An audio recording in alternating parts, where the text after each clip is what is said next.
One lord remembers and plots in silence.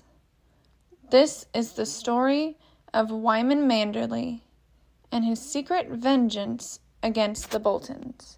Wyman Manderly is nearly 60 years old, with a massive belly, has pale blue eyes and a beard, and he appears to have 4 chins. He is so fat he can no longer ride a horse and must be carried in a litter. His wife is deceased, and he has 2 adult sons, Willis and Wendell Manderly, who he sent off with Robb Stark during the war.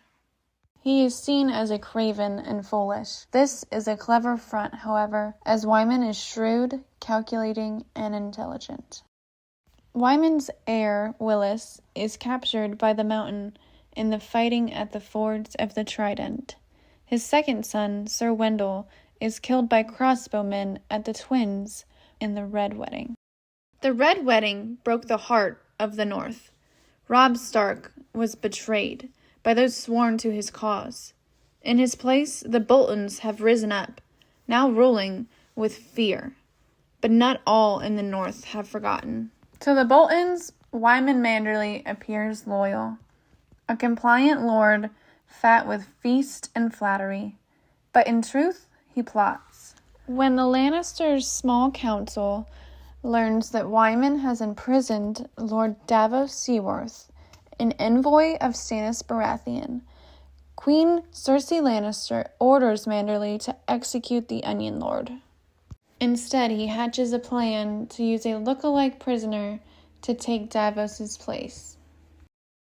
When multiple members of House Frey testify that they have seen his head, confirming Wyman's claim, in return, Cersei orders her brother, Jaime Lannister, to release Willis from captivity at Harrenhal. This gives Wyman free rein to start his plans from behind the scenes. In the crypts of White Harbor, he whispers with allies. He sends Sir Davos Seaworth on a perilous mission to find Rickon Stark, the last son of Eddard, hidden on the wild isle of Skagos. If the boy lives, the North has hope, and a banner to rally behind. The South may play its games of crowns and coins, but in the North a storm is building. Wyman Manderly is no king, but he is a keeper of oaths. With every silent move, he brings the North closer to reckoning. The Boltons will fall, the Freys will be forgotten, and the Starks will rise again. The North remembers, Lord Davos, Wyman says in a voice like stone. The North remembers, and the mummer's farce is almost done. No more smiling lies, no more false loyalty. In that moment, the mask slips, and the fury of the North is laid bare. 3 Freys rode into White Harbor, bearing demands and smug Lannister pride.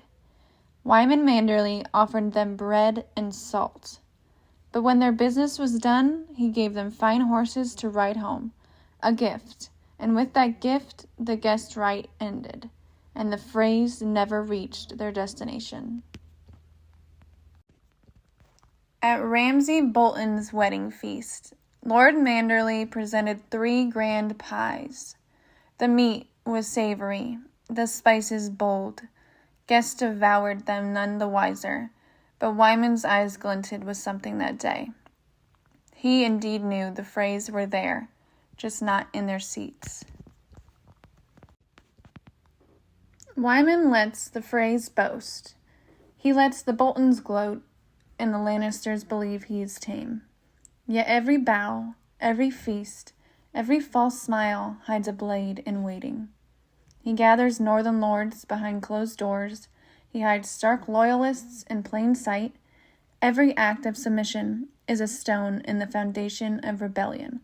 Wyman Manderly does not forget, and he does not forgive.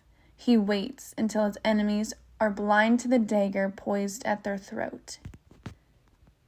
That was all of Wyman Manderly's schemes so far. Please like, subscribe, and comment what you think he'll be up to next.